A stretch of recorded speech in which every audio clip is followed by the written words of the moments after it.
మొహమ్మద్ యూసుఫ్ గారికి మరియు ఇక్కడ ఇచ్చిన పెద్దలు, నాతోటి నా సోదరిమణులకు నా యొక్క నమస్సుమాంజలి. ఈరోజు ఈ ప్రాంగణంలో యూసుఫ్ సార్ గారు చాలా మంచిగా మోటివేషన్ స్పీచ్ ఇచ్చారు. అది మనం ఈరోజు ఈ చెవితో విని రేపు చెవి వదిలేస్తారని నేను అనుకుంటలేను. దీనికి అమలు చేయాలి. దీనికి మనము రొటేషన్ తీసుకోవాలి. ఇలాంటి మనకు స్పీచ్ ఇవ్వడం కొన్ని లక్షల రూపాయలు పెట్టినా కూడా రాదు.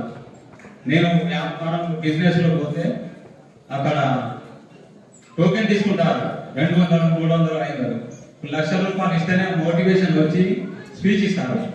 కానీ అక్కడ మనం నేర్చుకున్నాం. కానీ ఇక్కడ మనకు ఇస్తున్నారు.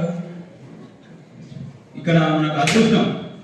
మన స్కూల్కు ఒక స్పీచ్ ఇవ్వడం మనకు అదృష్టం. అల్లా ఆయన మీద కృప చేయించాలని కోరుచున్నాను. అయితే ఇక్కడ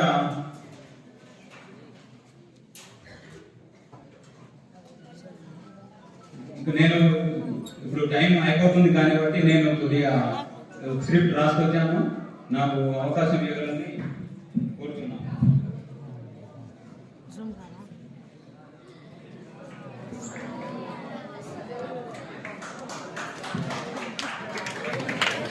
థ్యాంక్ యూ.